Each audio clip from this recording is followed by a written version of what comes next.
அனைவருக்கும் வணக்கம். உங்க கிருஷப் அகாடமியிலிருந்து வினிதா. இந்த வீடியோவில் பார்த்தீங்க அப்படின்னா நம்ம சுதேச அரசுகள் ஒருங்கிணைப்பு பற்றி பார்க்க போகிறோம். இப்போ இந்த டாபிக் எதில் கவர் ஆகும் அப்படின்னா நம்ம சிலபஸில் ஒன்றியம், மாநிலம் மற்றும் யூனியன் பிரதேசங்கள் அப்படின்னு சொல்லிட்டு ஒரு டாபிக் இருக்குது பார்த்தீங்களா, அதில் தான் கவர் ஆகும்.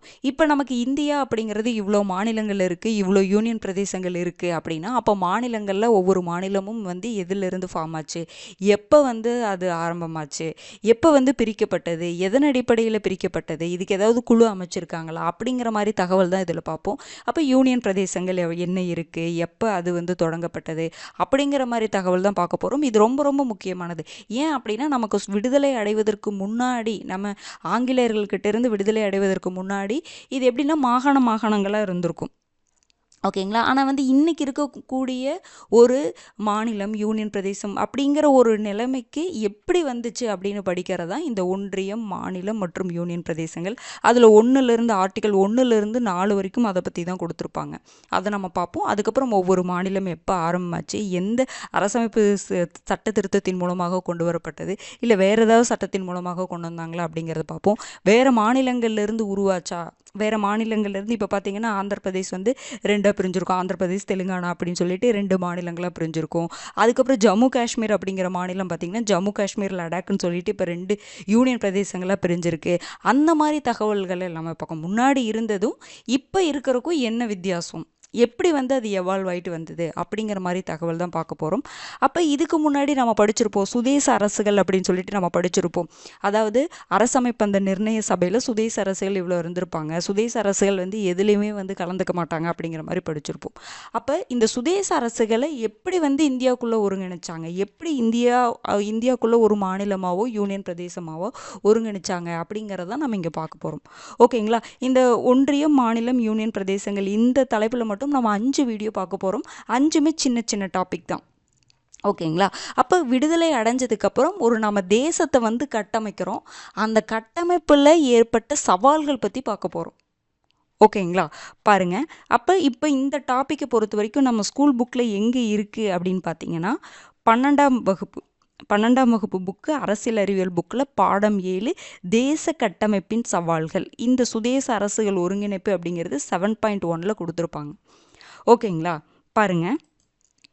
இந்தியாவில் சுதேச அரசுகளின் தோற்றம். இப்போ சுதேச அரசுகள்னு சொல்கிறோம்ல, அது எப்போ தோற்றம் அடைஞ்சது அப்படின்னு பாருங்கள்.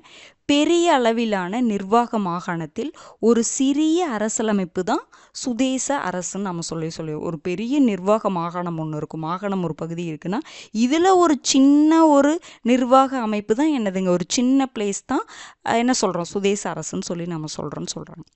அது பெரும் முடியாட்சியில் நேரடியாகவோ அல்லது துணை கூட்டமைப்பாகவோ ஆட்சி செய்வதாகவும், அதாவது ஒரு பெரும் மாகாணத்தில், ஒரு பெரிய பேரரசில் ஒரு சின்ன பகுதி, ஒரு அரசு, ஏதோ ஒரு சின்ன பகுதியை ஒரு அரசரோ ஆட்சி பண்ணுவாங்க, துணை கூட்டமைப்பை என்ன பண்ணுவாங்க, ஆட்சி பண்ணுவாங்க. அந்த சின்ன பகுதியை நம்ம சுதேச அரசுன்னு சொல்லுவோம். கண்ட்ரோல் ஃபுல்லாக அந்த பேரரசுக்கிட்ட தான் இருக்கும், ஆனால் இவங்க ஆட்சி பண்ணுவாங்க அவங்களுக்கு இல்லை. அதை தான் சுதேச அரசுன்னு சொல்கிறாங்க. ஓகேங்களா. இந்த சிறிய நிர்வாக பகுதியானது அரசியல், கலாச்சார, மொழி மற்றும் பூகோள அமைப்பு அடிப்படையில் அமைந்திருக்கும். அப்போ ஒரு சுதேச அரசுங்கிறது எப்படி பிரிக்கிறாங்க அப்படின்னா, இப்போ மாநிலங்கள் இருக்குல்ல, எதன் அடிப்படையில் பிரிச்சிருக்கிறாங்க, அதிகமாக பார்த்தீங்கன்னா இந்த மொழிவாரி மாநிலங்கள் அடிப்படையில் பிரிச்சிருப்பாங்க.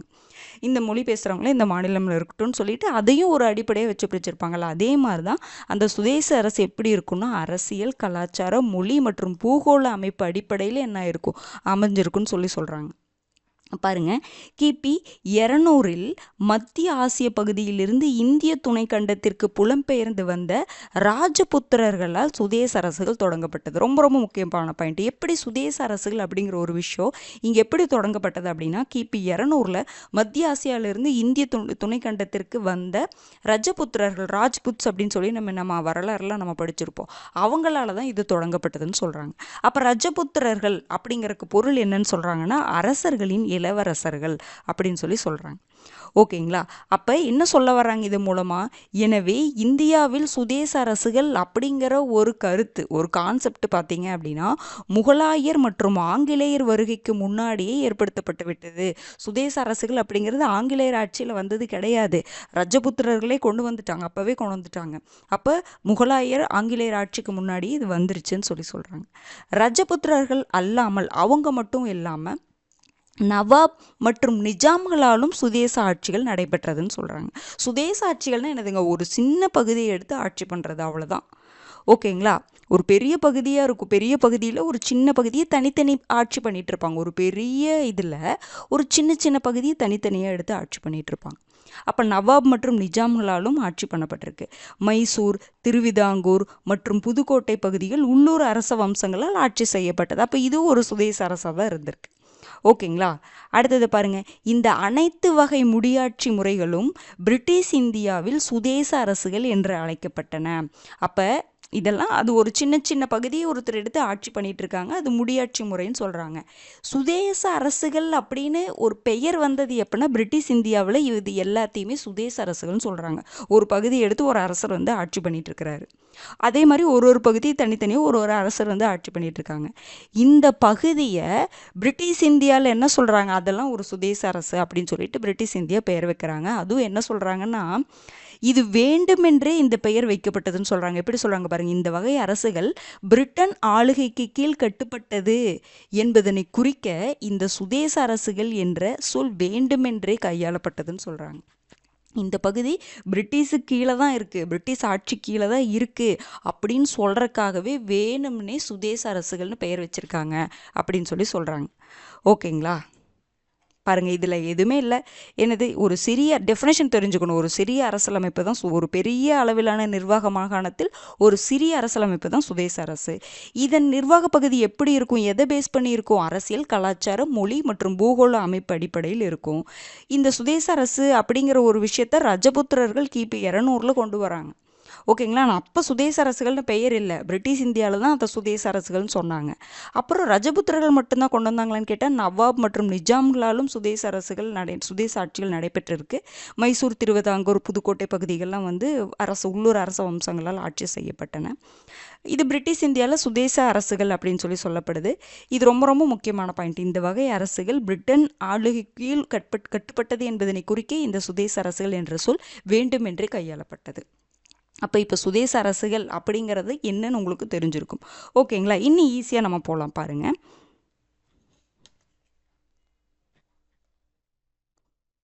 பாருங்க, சுதேச அரசுகளை ஒன்றிணைப்பதற்கான முயற்சிகள். அப்போ சுதேச அரசுகள் வந்து தனித்தனியாக இருந்தாங்க.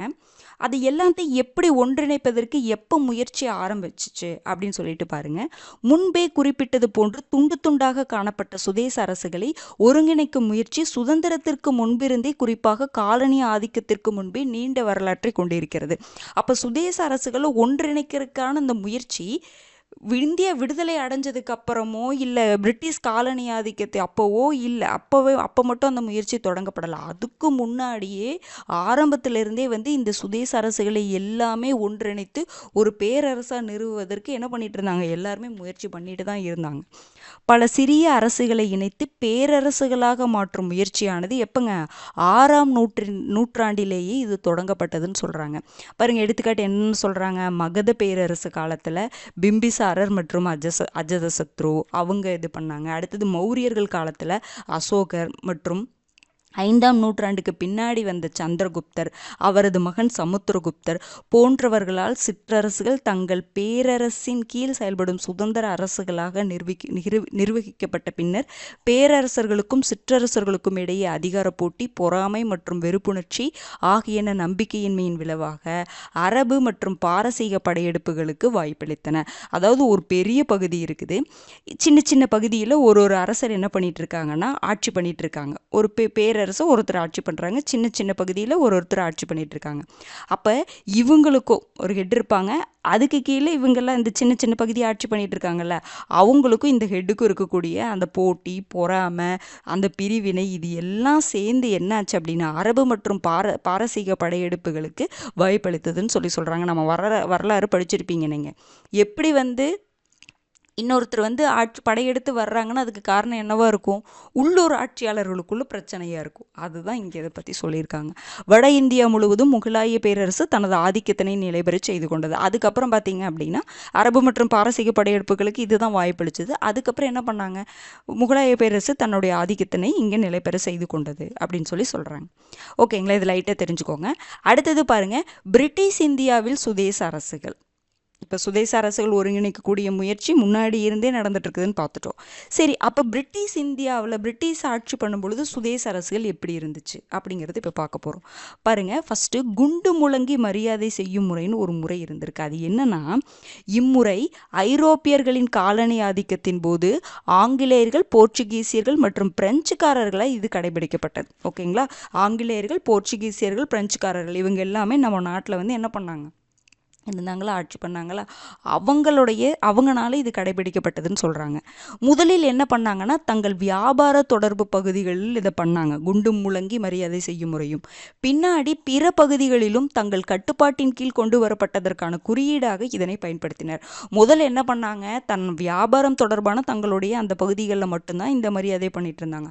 அதுக்கப்புறம் பிற பகுதியிலையும் பண்ண ஆரம்பிச்சிட்டாங்க. இது எதனுடைய குறியீடாக இருந்துச்சுன்னு சொல்கிறாங்கன்னா, இந்த பகுதி எங்களோட கட்டுப்பாட்டு கீழே வந்துருச்சு அப்படின்னு சொல்லக்கூடிய ஒரு குறியீடாக இந்த குண்டு முழங்கி மரியாதை செய்யும் முறையை பண்ணாங்க அப்படிங்கிற மாதிரி சொல்கிறாங்க. குறிப்பாக இம்மூன்று காலனி அரசுகளில் பிரிட்டிஷ் அரசானது சில சுதந்திர அரசுகளுக்கான இறைமை உரிமையை தங்கள் மன்னராட்சி முறைக்கு உட்பட்டு வழங்கின. அப்போ குறிப்பாக இந்த 3 காலனி அரசுகளில் பிரிட்டிஷ் அரசு என்ன பண்ணுறாங்கன்னா, சில சுதந்திர அரசுகளுக்கான உரிமையை என்ன பண்ணுறாங்கன்னா கொடுக்குறாங்க, தங்கள் மன்னராட்சி முறைக்கு உட்பட்டு அவங்களே கொடுக்குறாங்க. புரிஞ்சுதுங்களா? சில பகுதிகளில் அந்த சுதேச அரசுகள் அப்படிங்கிற அந்த சுதேச அரசுகள்னால் ஒரு என்ன பண்ணுறாங்கன்னா, ஒரு பகுதியை ஒருத்தர் ஆட்சி பண்ணுறாங்க. அந்த ஆட்சி பண்ணுறதுக்கான இறைமை உரிமையை அவங்க கொடுக்குறாங்க பிரிட்டிஷ் அரசர்கள். இந்த பிரிட்டிஷ் அரசர்களுடைய காலத்தில் 3 காலனி அரசுகள் இருக்காங்க. அதில் பிரிட்டிஷ் அரசானது இப்படி கொடுக்குறாங்கன்னு சொல்கிறாங்க. ஓகேங்களா, சுதந்திரத்திற்கு முன்னர் இந்தியாவில் சுதேச அரசுகளின் எண்ணிக்கை 565 இருந்ததுன்னு சொல்கிறாங்க. ரொம்ப ரொம்ப முக்கியம். அப்போ விடுதலைக்கு முன்னாடி இந்தியாவில் சுதேச அரசுகளின் எண்ணிக்கை எவ்வளோங்க இருந்துச்சு? 565 சின்ன சின்ன பகுதிகளாக இருந்திருக்குங்க. இது எல்லாமே ஒருங்கிணைச்சிருக்காங்க. இது எவ்வளோ ஒரு பெரிய கடினமான ஒரு நடைமுறை. ஓகேங்களா, பாருங்கள், 565 சின்ன சின்ன பகுதிகளை ஒருத்தர் ஆட்சி பண்ணுறாங்க. அவங்கக்கிட்டெல்லாம் போய் பேசி பண்ணுறது அப்படிங்கிறது எவ்வளோ ஒரு கஷ்டம் பாருங்கள். இதன் அதிகாரமானது பிரிட்டிஷ் கிழக்கிந்திய கம்பெனியால் வழங்கப்பட்ட குண்டு முழங்கும் மரியாதை அடிப்படையில் அமைந்திருந்தன. இது எப்படின்னா, இது ஒவ்வொரு சுதேச அரசுகளுக்கும் ஒரு அதிகாரம் இருக்கும். அது அவங்களுடைய அதிகாரம் எப்படி தீர்மானிக்கப்படுதுன்னா, அவங்களுக்கு கொடுக்கக்கூடிய அந்த குண்டு முழங்கும் மரியாதை அடிப்படையில் அமைஞ்சிருக்குன்னு சொல்கிறாங்க. அப்போ இது 2 விதமாக இது பிரிக்கப்படுது. இந்த குண்டு முழங்கும் மரியாதை அப்படிங்கிறது 2 விதமாக பிரிக்கப்படுது. என்னென்னா, குண்டு முழங்கி மரியாதை செய்யும் சுதேச அரசுகள்னு ஒன்று இருக்குது, குண்டு முழங்கும் உரிமை அற்ற சுதேச அரசுகள்னு 2 இருக்குது. சில சுதேச அரசுகளுக்கு குண்டு முழங்கி மரியாதை பண்ணுறாங்க, சில சுதேச அரசுகளுக்கு குண்டு முழங்கும் உரிமை இல்லை. ஓகேங்களா, அது என்ன காரணம் அப்படிங்கிறத நம்ம பின்னாடி பார்க்கலாம். ஓகேங்களா, பாருங்கள், நமக்கு இதில் மெயின் பாயிண்ட்டு 565 சுதேச அரசுகள் இருந்திருக்கு, அது தெரிஞ்சுக்கணும். ஓகேங்களா, சரி, குண்டு முழங்கும் மரியாதை பெற்ற அரசுகள் அப்படின்னு எவ்வளோ இருந்துச்சு அப்படின்னு பார்த்தா, பிரிட்டிஷ் கிழக்கிந்திய நிறுவனத்தால் குண்டு முழங்கும் மரியாதை வழங்கப்பட்ட சுதேச அரசுகளின் எண்ணிக்கை சுமார் 117 120 வரைக்கும் இருந்திருக்கலாம்னு சொல்கிறாங்க. மீதி அரசுகளுக்கெல்லாம் குண்டு முழங்கும் மரியாதை கொடுக்கல. ஓகேங்களா, அப்போ பிரிட்டிஷ் யாரால் இந்த குண்டு முழங்கும் மரியாதை வழங்கப்பட்டதுன்னா, பிரிட்டிஷ் கிழக்கிந்திய கம்பெனி தான், ஈஸ்ட் இந்தியா கம்பெனி மூலமாக தான் இந்த குண்டு முழங்கும் மரியாதை கொடுக்கப்பட்டது. ஓகேங்களா, சுமார் 117 120 வரைக்கும் இருக்கலாம்னு சொல்கிறாங்க இந்த அரசுகளின். சரி, அப்போ குண்டு முழங்கும் மரியாதை யாருக்கு கொடுப்பாங்கன்னா, இந்த அரசுகளுடைய ஒவ்வொரு சுதேச அரசுக்குள்ள அதனுடைய தலைவர்களுக்கு, ஆட்சியாளர்களுக்கு அல்லது இளவரசர்கள் அம்மரியாதைக்கு உட்பட்டவர்களாக இருந்திருக்கிறாங்க. இவர்களுக்கு வழங்கப்படும் இவ்வுரிமை அப்படிங்கிறது முழங்கப்படும் குண்டுகளின் எண்ணிக்கையின் அடிப்படையில் அதன் சிறப்பு நிலை அறியப்பட்டது. அதாவது அவங்களுக்கு கொடுக்கக்கூடிய அந்த சிறப்பு அப்படிங்கிறது, அவங்களுக்கு வழங்கப்படக்கூடிய அந்த முழங்கப்படும் குண்டுகளின் எண்ணிக்கை தான் அவங்களுடைய சிறப்பு நிலையை சொல்லுச்சுன்னு சொல்கிறாங்க. பாருங்கள், மிக அதிக மரியாதைக்குரிய சுதேச அரசுகளுக்கு 21 குண்டுகள் எனவும், அதனிலும் குறைவான சுதேச அரசுகளுக்கு 9 குண்டுகள், ரொம்ப மரியாதைக்குரிய சுதேச அரசுகளுக்கு 21 குண்டுகள். அப்போ 21 குண்டுகள் அங்கே முழங்குறாங்கன்னா அதை வந்து ரொம்ப அதுக்கு அதிகாரம் அதிகமாக கொடுத்துருக்காங்க. மரியாதைக்குரிய சுதேச அரசாக இருந்திருக்கு அவங்களுக்கு, ஈஸ்ட் இந்தியா கம்பெனிக்கு. அதை சொல்கிறாங்க. அப்போ மிக அதிக மரியாதைக்குரிய சுதேச அரசுகளுக்கு 21 குண்டுகள், குறைவான மரியாதைக்குரிய சுதேச அரசுகளுக்கு 9 குண்டுகள் அப்படின்னு சொல்லிட்டு ரெண்டாக பிரிக்கிறாங்க. அப்போ யார் யாருக்கு 21 குண்டுகள் முழங்கும் உரிமை பெற்றிருக்கிறாங்க, எத்தனை சுதேச அரசுகள் 9 குண்டுகள் முழங்கும் உரிமையை பெற்றிருந்தன அப்படின்னு லைட்டாக கொடுத்துருக்காங்க பாருங்கள். சில சுதேச அரசுகள் 21 குண்டுகளை முழங்கும் உரிமை பெற்றிருந்தன. யார் யாருன்னு பார்த்தீங்கன்னா, மாட்சிமை தாங்கிய மகாராஜா குவாலியர் மன்னர் சிந்தியா, அடுத்தது பரோடா மகாராஜா கேக்வார், ஜம்மு காஷ்மீர் மகாராஜா, மைசூர் மகாராஜா, ஹைதராபாத் மற்றும் பிரார் நிஜாம்கள். இதெல்லாம் நீங்கள் லைட்டாக பார்த்துக்கோங்க, போதுமானது. ஓகேங்களா. இவங்களுக்கெல்லாம் 21 குண்டுகள் முழங்கும் உரிமை இருந்திருக்கு. சில சுதேச அரசுகள் 9 குண்டுகள் முழங்கும் உரிமையை பெற்றிருக்கிறாங்க. அப்போ பார்த்தீங்கன்னா சச்சின் நவாப், பாட்னா மகாராஜா, வாத்வான் மகாராஜா, லாகுரு நவாப், இதுவும் லைட்டாக பார்த்துக்கோங்க. இவங்களுக்கெல்லாம் 9 குண்டுகள். அப்போ நீங்கள் தெரிஞ்சுக்கணும், என்ன தெரிஞ்சுக்கணும், குண்டு முழங்கும் மரியாதைகள் இருந்திருக்கு. 21 குண்டுகள், 9 குண்டுகள் அப்படி நீங்கள் தெரிஞ்சுக்கோங்க. எதுக்காக அந்த குண்டு முழங்கக்கூடிய அந்த மரியாதை அப்படிங்கிறது நீங்கள் தெரிஞ்சு வச்சுக்கோங்க. அவ்வளோதான். ஓகேங்களா. இதில் பெருசாக எக்ஸாம் பாயிண்ட் ஆஃப் வியூலின்னு சொல்ல முடியாது, ஜென்ரலாக ஆனால் தெரிஞ்சு வச்சுக்கோங்க. ஒரு லைட்டாக கூட ஏதோ ஸ்டேட்மெண்ட் கேட்கலாம். சரி, அப்போ குண்டு முழங்கும் உரிமை பெற்ற சுதேச அரசுகளை பார்த்துட்டோம். குண்டு முழங்கும் உரிமை பெறாத சுதேச அரசுகள் பார்த்தீங்க அப்படின்னா 565 சுதேச அரசுகளில் 117லேருந்து 120 வரைக்கும் குண்டு முழங்கப்படக்கூடிய அந்த உரிமையை பெற்றிருக்கிறாங்கன்னு நம்ம பார்த்துட்டோம். மீதி எல்லா சுதேச அரசுகளுக்கும் குண்டு முழங்கும் உரிமை இல்லை அப்படின்னு சொல்கிறாங்க. பிற சுதேச அரசுகள் பிரிட்டிஷ் அரசுகளுக்கு கீழ் இருந்தாலும் குண்டு முழங்கும் உரிமை வழங்கப்படவில்லை. அப்போ பாருங்க, அதுக்கு காரணம் என்னன்னு சொல்லியிருப்பாங்க. அதை வேணால் நம்ம நல்லா பார்த்து வச்சுக்கணும். சில சுதேச அரசுகள் எந்தவித குண்டு மரியாதையையும் பெறாமல் இருந்ததற்கான வேறு காரணங்களும் இருந்திருக்கு. அது என்னன்னா, சில சுதேச அரசுகள் இந்த முழங்கும் முறையை ஏற்றுக்கொள்ளலை, ஒத்துக்கலை, எங்களுக்குலாம் ஒன்றும் வேணாம் அப்படின்றாங்க. சில சுதேச அரசுகள் இம்முறையை தங்களுக்கான மரியாதை குறைவாக கருதி இருக்கிறாங்க. யார் அந்த குண்டு முழங்கும் முறை உரிமையை கொடுக்கறது? யார்? இந்த பிரிட்டிஷ். இவங்க நமக்கு கொடுக்கணுமா அப்படின்னு சொல்லிட்டு ஒரு மரியாதை குறைவாக கருதியிருக்காங்க. சில சுதேச அரசுகள் ஆட்சி மாற்றம் நடந்திருக்கு அதனால், ஆனால் தங்களது அரச பட்டங்களையும் ஓய்வூதியத்தையுமே அவங்க பயன்படுத்திக்கிட்டாங்க. ஓகேங்களா. அப்போ இந்த 3 காரணம் ஏற்றுக்கொள்ளலை, மரியாதை குறைவாக நினச்சாங்க, ஆட்சி மாற்றம், அவ்வளோதான். இதுதான் ஹிண்ட்னு நீங்கள் எடுத்துக்கணும். ஓகேங்களா. காரணத்தை மட்டும் இதில் தெரிஞ்சுக்கோங்க, மற்றபடி இதில் பார்க்க வேண்டியது எதுவுமே கிடையாது. ஓகேங்களா. இது ஒரு டைம் லைட்டாக நான் ஹைலைட் பண்ணியிருக்கேன் பார்த்தீங்களா, அதை மட்டும் நீங்கள் நோட்ஸ் எடுத்து வச்சுக்கோங்க. அதாவது நான் சொல்லும்பொழுது இந்த மாதிரி பெரிய சென்டென்ஸாக இருக்குல்ல, நான் சொல்கிறத கேட்டுட்டு நான் ஹைலைட் பண்ணியிருக்கிற பாயிண்ட்டை மட்டும் நோட் எடுங்களே. நம்ம இந்த கிளாஸில் நீங்கள் ஒரே ஒரு பேஜ் தான் நீங்கள் நோட்ஸ் ஒரு பேஜ்லேயுமே பாதி தான் முடிச்சிருப்பீங்க. அந்தளவுக்கு பாயிண்ட்ஸ் கம்மியாக தான் இருக்குது. ஓகேங்களா. அடுத்தது பாருங்கள், குண்டு முழங்கும் இது பார்த்துட்டோமா. அடுத்தது பாருங்கள், இந்தியாவில் சுதேச அரசுகள். சரி, அடுத்தது பாருங்கள், அப்போ சுதந்திரத்துக்கு அப்புறம் எப்படி சுதேச அரசுகள் உள்ளே வந்துச்சு அப்படின்னு ஒரு லைட்டாக இது கொடுத்துருப்பாங்க பாருங்கள். விடுதலைக்கு முன்பு பல சுதேச அரசுகள் காலனிய பிரிட்டன் அரசின் ஆதரவுடன் இயங்கியிருக்காங்க. விடுதலைக்கு முன்னாடி சுதேச அரசுகள் எப்படி இருந்திருப்பாங்கன்னா, யாருடைய ஆதரவுடன் இருந்திருப்பாங்கன்னா, பிரிட்டன் அரசின் ஆதரவுடன் தான் இருந்திருக்காங்க. நம்ம மேலே பார்த்தோம். ஓகேங்களா. பிரிட்டன் அரசின் கீழ் சுதேச அரசுகளாக இயங்கியதால் இதுவரை பெற்றிருந்த சலுகைகளை விட்டு கொடுக்க மனமில்லாமல் சுதேச அரசுகள் ஒருங்கிணைப்பு என்ற யோசனையை அவர்கள் ஏற்கவில்லை.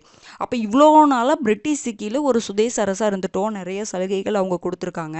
இப்போது இந்த சுதேச அரசுகள்லாம் ஒருங்கிணைப்பு பண்ணலாம் அப்படின்னு அதை பேச்சுவார்த்தை நடக்கும் பொழுது அவங்களால ஏற்றுக்க முடியல. ஒருவேளை நம்ம இவங்களுக்கு கீழே இல்லாமல் சுதேச அரசுகள் ஒருங்கிணைப்புன்னு சொல்லிட்டு தனியாக போயிட்டோம்னா நமக்கு கிடைக்கக்கூடிய சலுகைகள்லாம் கிடைக்காமையே போயிருமோ அப்படின்னு நினச்சிட்டு அந்த யோசனையை அவங்க ஏற்றுக்கலை. பல அரசர்கள் விடுதலைக்கு பின்னர் தன்னாட்சியுடன் கூடிய சுதந்திர அரசுகளை அமைத்துக் கொள்ளும் வாய்ப்புக்காக காத்திருந்தன. சில பேர் இப்படி பயந்தாங்க, அது ஏற்றுக்கல. சில பேர் காத்துட்டு இருந்தாங்க, விடுதலைக்கு அப்புறம் தன்னாட்சியுடன் கூடிய சுதந்திர அரசுகளை என்ன பண்ணிக்கணும், அமைச்சுக்கணும்னு நினச்சிட்டு இருந்தாங்க.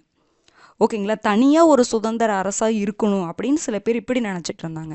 இந்த சுதேச அரசுகள் ஒருங்கிணைப்பு என்பது பிரிட்டனின் ஆட்சிக்கு முடிவு கட்டவும் சுதேச அரசுகள் மற்றும் மாகாணங்கள் கலைக்கப்படுவதுடன் பிரிட்டிஷ் காலனி ஆட்சிக்கு முடிவு கட்டுவதையும் நோக்கமாக கொண்டது.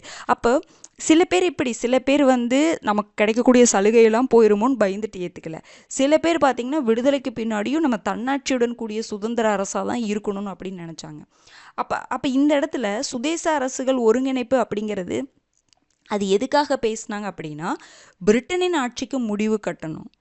ஓகேங்களா. அதுக்கப்புறம் சுதேச அரசுகள் மற்றும் மாகாணங்கள் எல்லாமே கலைச்சிட்டு பிரிட்டிஷ் காலனி ஆட்சிக்கு முடிவு கட்டுவதுதான் நோக்கமாக கொண்டது இந்த சுதேச அரசுகள் ஒருங்கிணைப்பு. கேட்கலாம், சுதேச அரசுகளுடைய இந்த ஒருங்கிணைப்புடைய நோக்கம் என்ன?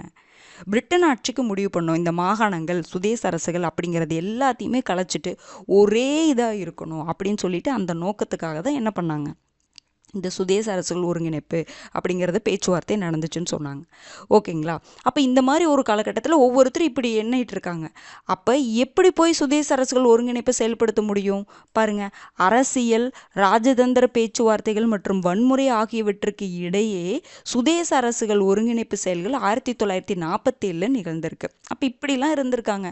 அரசியல், ராஜதந்திர பேச்சுவார்த்தைகள், வன்முறை, இந்த மாதிரி நடக்கக்கூடிய இந்த சுச்சுவேஷனில் இந்த சுதேச அரசுகள் ஒருங்கிணைப்பு செயல்கள் 1947 நிகழ்ந்திருக்குன்னு சொல்கிறாங்க. பிரிட்டனின் அன்றைய பிரதமர் கிளமெண்ட் அட்லி, அந்த டைமில் பிரிட்டனுடைய பிரதமர் யார் இருப்பாங்க? பிரதமர் கிளமெண்ட் அட்லி இருந்திருக்காரு. அவர் பொதுச்சபையில் மார்ச் 15, 1946 அன்று உரையாற்றும் போது இந்தியாவிற்கான விடுதலை என்ன பண்ணியிருப்பார்? அங்கீகரிச்சிருப்பார். அங்கீகரிச்சுட்டு என்ன சொல்லியிருப்பார்னா, அப்போது விடுதலை போராட்டத்தையும் அதில் உயிர் தியாகம் செய்தோரையும் அவர் நினைவு கூர்ந்திருப்பார். ஓகேங்களா? அப்புறம் என்ன சொல்ல, மேலும் புதிய இந்தியாவில் அதன் பன்முக பண்பாட்டு பாரம்பரியத்தை கட்டி காப்பதில் ஏற்பட உள்ள சவால்களை குறிப்பிட்டு பேசினார். அதாவது மார்ச் 15, 1946 உரையாற்றும் போது இந்தியாவிற்கான விடுதலையை அங்கீகரிச்சிட்டாங்க. அப்புறம் விடுதலை போராட்டத்திலேயோ உயிர் தியாகம் செஞ்சவங்களையெல்லாம் நினைவு கூர்றாரு. அதுக்கப்புறம் இப்போ ஒரு ஒருங்கிணைப்பு அப்படிங்கிற ஒரு பேச்சுவார்த்தை வரும் பொழுது ஒரு புதிய இந்தியாவை உருவாக்க போகிறாங்க. அதில் பன்முக பண்பாட்டு பாரம்பரியத்தை கட்டி காப்பதில் ஏற்பட உள்ள சவால்களை குறிப்பிட்டு பேசினார். அதாவது பன்முக பண்பாடு இங்கே இருக்குது. ஒரு பகுதியிலையும் ஒரு பண்பாடு இருக்கும். எவ்வளோ விஷயங்கள் இருக்குது இன்றைக்கி நம்ம பார்க்குறோம்.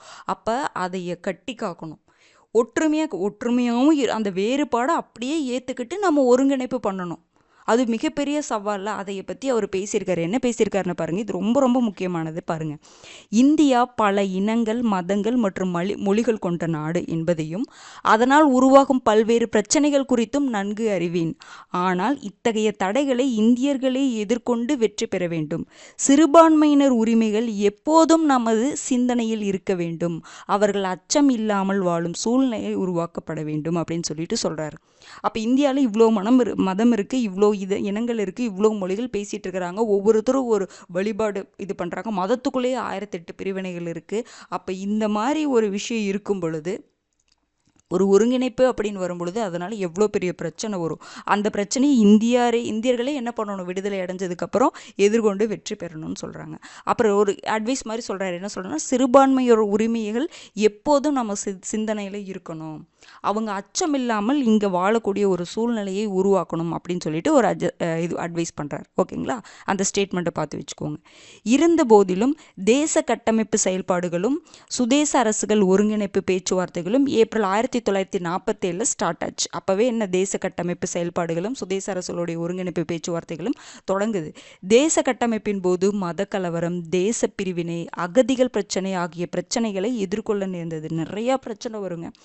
தனித்தனியாக இருக்காங்க, எல்லாத்தையும் ஒன்றா சேர்த்துறது எவ்வளோ பிரச்சனை. அதுவும் வேறு வேறு பண்பாடை ஃபாலோ பண்ணுறவங்க எல்லாருமே. அப்போ அதை சேர்த்துறது அப்படிங்கிறது ரொம்ப கஷ்டம். அதனால் மத கலவரம், தேச பிரிவினை வந்துச்சு, அகதிகள் பிரச்சனை வந்துச்சு. அப்போ பாருங்கள், இது எல்லாத்தையும் எதிர்கொள்ள நேர்ந்தது. சர்தார் வல்லபாய் படேல் ரொம்ப ரொம்ப முக்கியமான ஒருத்தர். சர்தார் வல்லபாய் படேல் துணை பிரதமராகவும் உள்துறை அமைச்சராகவும் பதவியேற்றவுடன் 565 சுதேச அரசுகளின் ஒருங்கிணைப்பு தொடங்கியது. எப்போ தொடங்குதுன்னா, சர்தார் வல்லபாய் படேல் துணை பிரதமராகவும் உள்துறை அமைச்சராகவும் பதவியேற்கிறார். அவர் பதவியேற்றவுடன் இந்த 565 சுதேச அரசுகளுடைய ஒருங்கிணைப்பு தொடங்குது. ஓகேங்களா? 3 பிரிட்டிஷ் வைஸ்ராய்களுடன் பணியாற்றிய விபி மேனன், இந்த விபி மேனன் தான் பட்டேலுடைய, சர்தார் வல்லபாய் பட்டேலுடைய செயலாளராக பொறுப்பேற்று அதற்கான களப்பணிகளை மேற்கொண்டார். அப்போ இந்த விஷயத்தில் சர்தார் வல்லபாய் பட்டேலுக்கு ஒரு செயலாளராக பொறுப்பேற்றவர் யாருன்னு பார்த்தீங்கன்னா விபி மேனன். ரொம்ப ரொம்ப முக்கியமானது. பட்டேலும் விபி மேனனும் சுதேச அரசர்களிடம் அரசியல் நிர்ணய சபையில் இணைய செய்தனர். அப்போ என்ன, நம்ம முன்னாடியே பார்த்தோம்ல, அரசியல் நிர்ணய சபையில் சுதேச அரசுகள் எதுலேயுமே கலந்துக்க மாட்டாங்க. நம்ம பார்த்தோம்ல, அதில் கலந்துக்கவே மாட்டாங்க, தனியாக தான் இருப்பாங்கன்னு நம்ம சொல்லி பார்த்தோம்ல. அப்போ என்ன பண்ணுறாங்க, பட்டேலும் விபி மேனனும் என்ன பண்ணுறாங்க, ஒவ்வொரு சுதேச அரசர்கிட்டையெல்லாம் போய் கலந்து இணைங்கன்னு சொல்லி பேச்சுவார்த்தை நடத்தி அவங்களெல்லாம் அரசியல் நிர்ணய சபையில் இணைய வைக்கிறாங்க. ஓகேங்களா? அவர்களின் சுதேச அரசுகளின் சொத்துகள் உடைமைகள் பறிமுதல் செய்யப்படாது என்று உறுதிமொழி அளிக்கப்பட்டது. ஏன்னா சுதேச அரசுகள் பயந்துக்கிறாங்க. நம்ம இப்போ ஒரு சுதேச அரசுகள் ஒருங்கிணைப்புன்னு சொல்லிட்டு இன்னொருத்தர், ஏன்னா இவ்வளோ நாளாக நமக்கு கிடைச்சக்கூடிய சலுகைகள் இல்லாமல் போயிடும் அப்படின்னு சொல்லிட்டு பயந்துட்டு இருந்தாங்கல்ல. இப்போ அவங்க கிட்டலாம் சொல்கிறாங்க, உங்களுடைய அந்த சொத்துக்கள் உடைமைகள்லாம் நாங்கள் எடுத்துக்க மாட்டோம் அப்படின்னு சொல்லிட்டு உறுதிமொழி கொடுத்து என்ன பண்ணுறாங்கன்னா எல்லாத்தையும் இணைய வைக்கிறாங்க. பல சுதேச அரசுகள் இந்தியாவுடன் இணைய ஒப்புதல் அளிச்சுட்டாங்க. சில பேர் ஒப்புதல் அளிச்சிருப்பாங்க, சில பேர் ஒப்புதல் அளிக்க மாட்டாங்க, அப்புறம் பேச்சுவார்த்தை நடத்தி இது பண்ணியிருப்பாங்க. இந்த மாதிரி நிறைய முயற்சிகள் எடுக்கப்பட்டது. ஓகேங்களா? அப்போது இதனால தான் பார்த்தீங்கன்னா சர்தார் வல்லபாய் பட்டேல் பார்த்தீங்கன்னா அவருடைய பிறந்த தினம் அக்டோபர் 31 பிறந்திருப்பார். அவருடைய பிறந்த தினத்தை 2014 ஆண்டு முதல் நம்ம என்னவா கொண்டாடிட்டு இருக்கிறோம்னா ராஷ்ட்ரிய ஏக்தா திவாஸ், தேசிய ஒருமைப்பாடு தினம். ஏன்னா அவர் தான் அந்த சுதேச அரசுகளை எல்லாத்தையுமே ஒருங்கிணைச்சிருக்கார். அதையே கௌரவிக்கணும் அப்படிங்கிறதுக்காகவே 2014 ஆண்டு முதல் அக்டோபர் 31 சர்தார் வல்லபாய் பட்டேலுடைய பிறந்த நாள், அந்த நாளை நம்ம தேசிய ஒருமைப்பாடு தினமாக நம்ம கொண்டாடிட்டு இருக்கிறோம். ஓகேங்களா? நம்ம பார்த்தோம். அப்போ சுதேச அரசுகள் கிட்டத்தட்ட எல்லாமே இணைஞ்சிட்டாங்க. ஒரு 3 பேர் மட்டும் இணையவே இல்லை. பாருங்க, ஜுனாகத், காஷ்மீர், ஹைதராபாத் சுதேச அரசுகள் நாங்கள் தனிச்சே இருந்துக்கணும்னு ஆசைப்பட்டாங்க. ஓகேங்களா? ஜுனாகத், காஷ்மீர், ஹைதராபாத் இந்த 3 பகுதிகளும், ஜுனாகத்தை பொறுத்த வரைக்கும் குஜராத்தில் இருக்கிறது, காஷ்மீர் தெரியும், ஹைதராபாத் நமக்கு தெரியும். அப்போ இந்த 3 சுதேச அரசுகளும் நாங்கள் தனியாகவே இருந்துக்கிறோம் அப்படின்னு சொல்ல ஆரம்பித்தாங்க. அப்போ இவங்க 3 பேர் தான், இப்போ 3மே நம்ம இந்தியாக்குள்ளே தான் இருக்குது. எப்படி இவங்க 3 பேர் இணைஞ்சாங்க அப்படிங்கிறது ஒரு பகுதியை பற்றி நம்ம பார்ப்போம். ஓகேங்களா? அப்போ இந்தியாவில் சுதேச அரசுகள் எப்படி இருந்திருக்கு, ஃபஸ்ட்டு நீங்கள் எதை தெரிஞ்சுக்கணும் அப்படின்னா, இந்த மவுண்ட் பேட்டன் சொன்னாங்க, கிளெமெண்ட் அட்லி சொன்னாங்க பார்த்தீங்களா, அந்த சென்டென்ஸை ஸ்டேட்மெண்ட்டை நீங்கள் நல்லா பார்த்து வச்சுக்கோங்க. அதுக்கப்புறம் சர்தார் வல்லபாய் பட்டேல் அவருடைய செயலாளராக யார் நியமிக்கப்பட்டாங்க அப்படிங்கிறது தெரிஞ்சுக்கணும். சர்தார் வல்லபாய் பட்டேலுடைய அந்த பிறந்த நாள் என்ன தினமாக நம்ம கொண்டாடுறோம், எந்த ஆண்டு முதல் கொண்டாடுறோம் அப்படிங்கிறது தெரிஞ்சுக்கணும். எந்தெந்த சுதேச அரசுகள் தனித்திருக்க விரும்பின அப்படின்னா ஜுனாகத், காஷ்மீர், ஹைதராபாத். ஓகேங்களா? சரி, இப்போ அந்த 3 பகுதியை பற்றி நம்ம பார்ப்போம். எப்படி இணைய விரும்பல இல்லை, எப்படி இணைஞ்சாங்க அப்படிங்கிறத பார்ப்போம். ஜுனாகத்துடைய நவாபு அல்லது அவரின் திவான் ஷா நவாஸ்,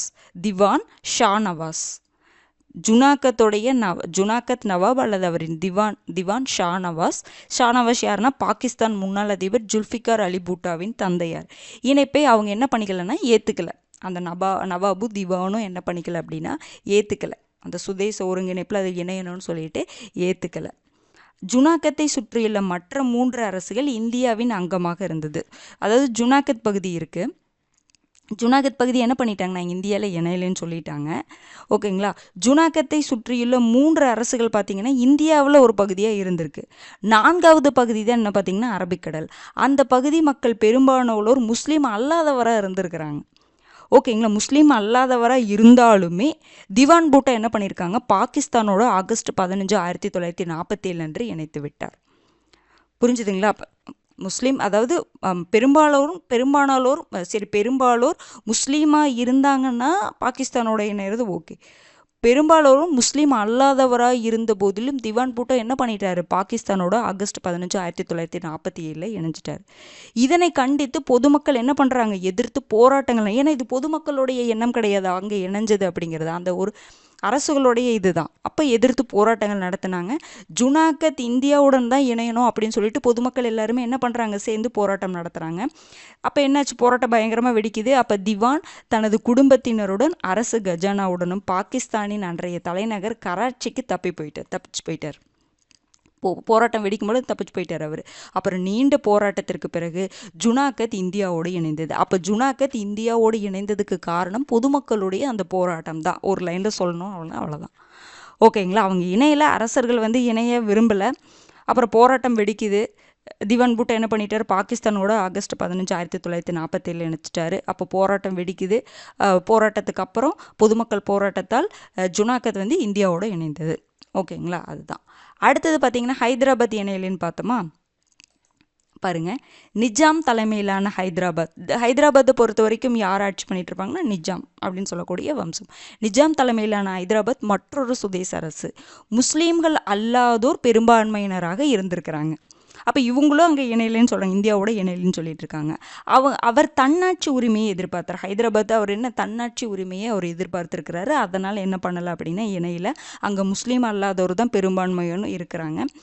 மவுண்ட் பேட்டன் பிரபு டொமினியன் நிலை அளிக்க மறுத்துவிட்டார். இவர் தன்னாட்சி உரிமை வேணும்னு கேட்டுட்டு இருந்தாங்க. ஆனால் மவுண்ட் பேட்டன் பிரபு டொமினியன் நிலை அவங்களுக்கு கொடுக்கல.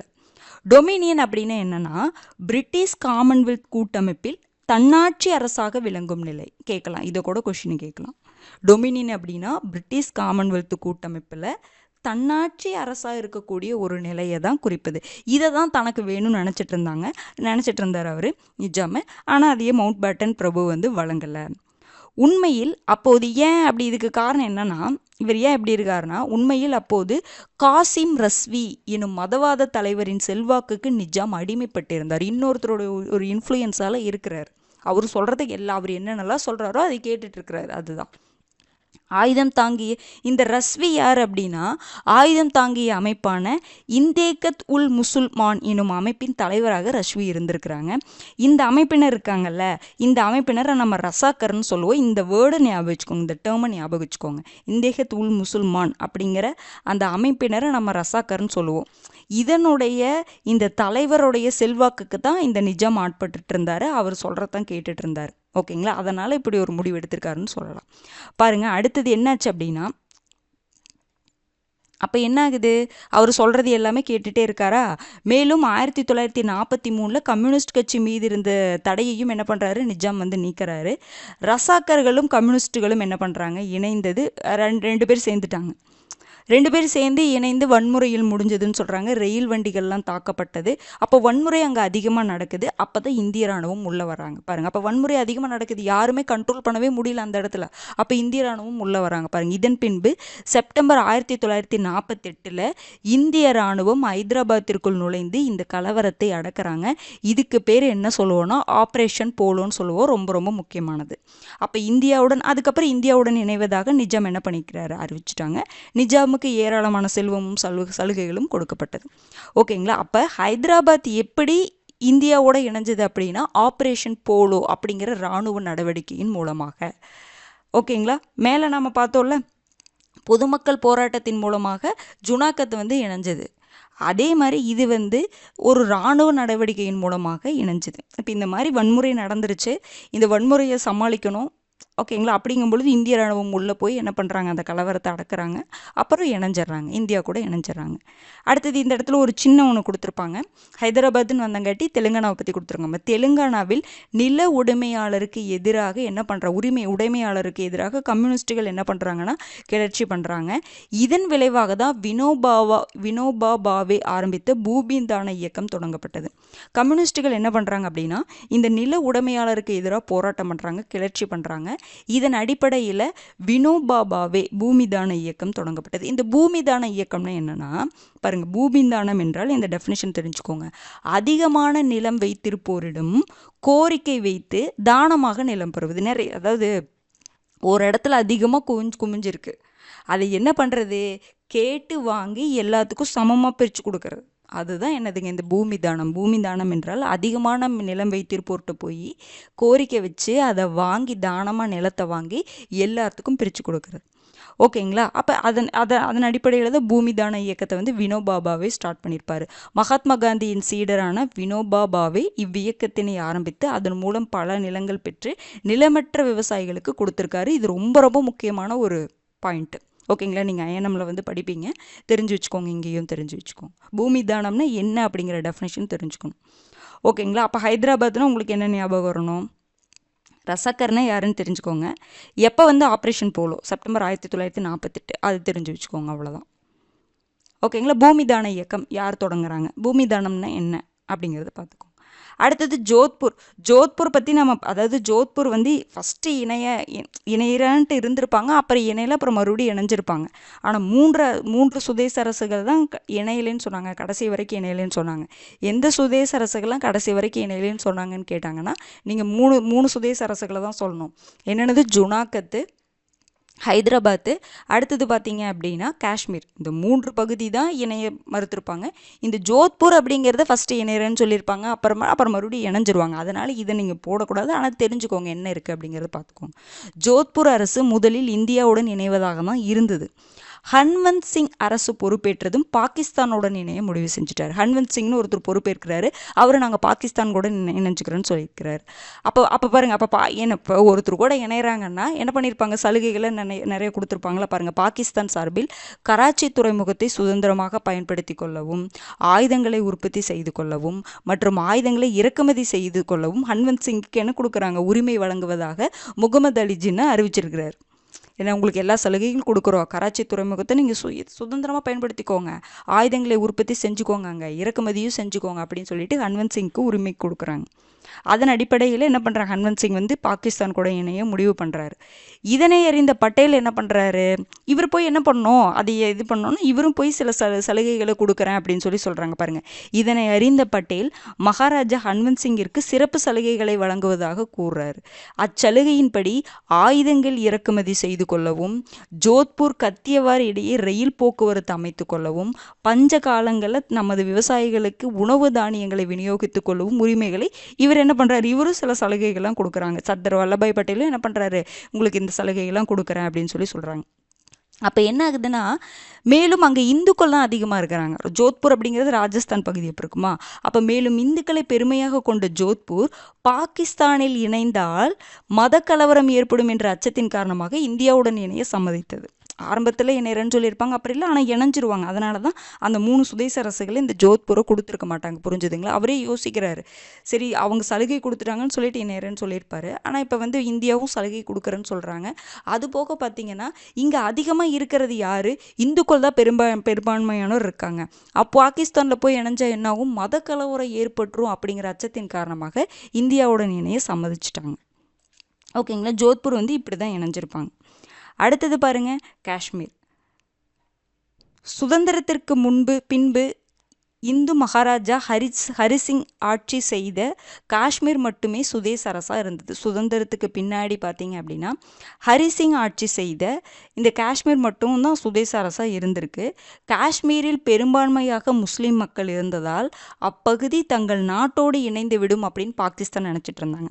இப்போ மற்ற பகுதியெல்லாம் பார்த்தீங்கன்னு வச்சுக்கோங்களேன், ஹைதராபாத் ஆகட்டும், அப்புறம் பார்த்தீங்கன்னா ஜோத்பூர், அதெல்லாம் வந்து இந்து பெரும்பான்மையானோர் இருக்கிறாங்க. அதனால் அது டவுட்டாக இருந்துச்சு. ஆனால் இதில் எல்லாமே முஸ்லீம் தான் பெரும்பான்மையானோர் இருக்கிறாங்க. அதனால் பாகிஸ்தான் கூட இணைஞ்சிருவாங்க காஷ்மீர் அப்படின்னு நினச்சிட்டு தான் பாகிஸ்தான் இருந்தாங்க. ஆகஸ்ட் 15, 1947 அன்று மகாராஜா ஹரிசிங்கினால் முன்மொழியப்பட்ட நிரந்தர ஒப்பந்தமானது பாகிஸ்தானில் மக்கள் குடியேறவும் பொருட்களை கொண்டு செல்லவும் அனுமதித்தது. இதனை இந்தியா கண்டித்த போதும் பாகிஸ்தான் அலட்சியம் செய்தது. காஷ்மீர் விவகாரம் தொடர்பாக பாகிஸ்தான் தொடர்ந்து அத்துமீறியது. இதனால் பதற்றமான சூழல் உருவாக்கியது. அப்போ ஆகஸ்ட் 15, 1947 மகாராஜா ஹரிசிங் வந்து ஒரு நிரந்தர ஒப்பந்தத்தை முன்மொழிகிறாரு. அதன் அடிப்படையில் நம்ம என்ன பண்ணலாம், பாகிஸ்தானில் மக்கள் போயிடலாம், அங்கே மக்கள் பொருட்களை கொண்டு போகலாம் அப்படின்னு சொல்லிட்டு ஒரு அறிவிப்பு கொடுக்குறாங்க. இதனை இந்தியா கண்டிக்கிறாங்க. அப்போவும் பாகிஸ்தான் பெருசாக இது பண்ணல. அதுக்கப்புறம் அந்த காஷ்மீர் விஷயத்தில் பாகிஸ்தான் தொடர்ந்து என்ன பண்ணிகிட்டே இருக்காங்க, அத்துமீறிட்டே இருக்கிறாங்க. அப்போ என்ன ஆகுது, பிரச்சனை உருவாகுது, பதற்றமான சூழல் உருவாகுது. அப்போ என்ன ஆகுது அப்படின்னா, அப்போ தெரிஞ்சிருது காஷ்மீர், அதாவது காஷ்மீர் அரசரை பொறுத்த வரைக்கும் அவங்க தான் அந்த இடத்துல நிர்வாகம் பண்ணணும்னு நினைப்பாங்க. பாகிஸ்தான் கூட இணைஞ்சு தனியாக நிர்வாகம் பண்ணணும்னு நினைப்பாங்க.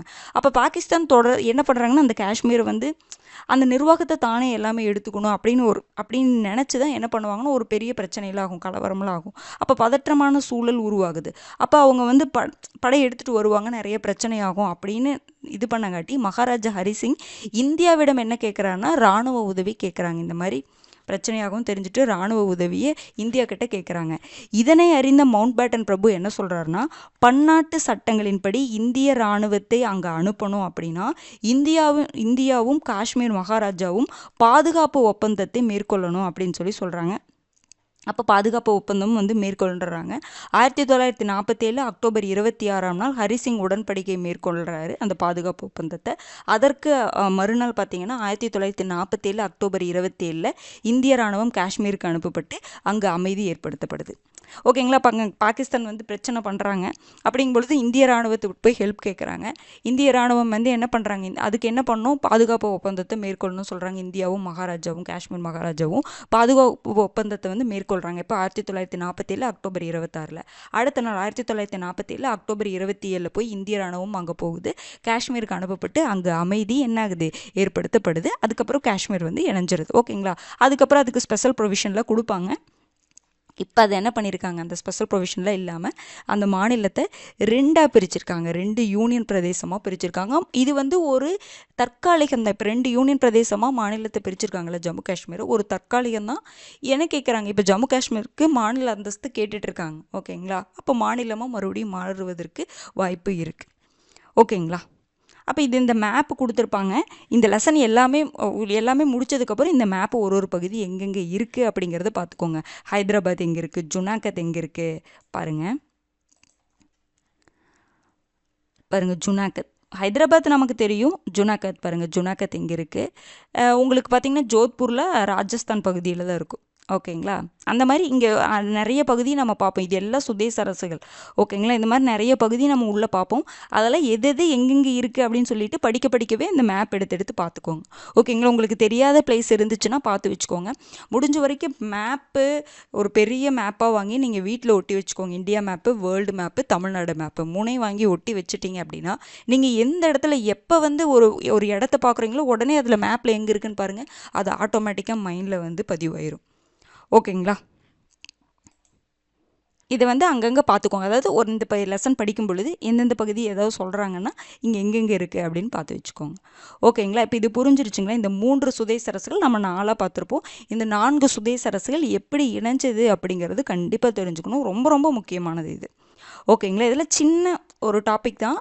ஆனால் இது எப்படி வந்தாங்க, இந்த மாதிரி இராணுவ நடவடிக்கையெல்லாம் நடந்திருக்கு அப்படிங்கிறது தெரிஞ்சுக்கிறது ரொம்ப முக்கியமானது. ஓகேங்களா. அப்போ இந்த தேசிய ஒருமைப்பாடு தினம் அப்படிங்கிறது பார்த்துக்கணும். ஓகேங்களா. அவ்வளோதான். கம்ப்ளீட் பண்ணிட்டேன்னு கமெண்ட் பண்ணுங்கள். அடுத்த வீடியோவில் சந்திக்கலாம். அடுத்த வீடியோலையும் பார்த்தீங்கன்னா உங்களுக்கு இந்த எப்படி வந்து மாநிலங்கள் மொழிவாரி அடிப்படையில் எப்படி மாநிலங்கள் உருவாகுது அப்படிங்கிறத நம்ம பார்ப்போம். ஓகேங்களா. அடுத்த வீடியோவில் சந்திக்கலாம். நன்றி.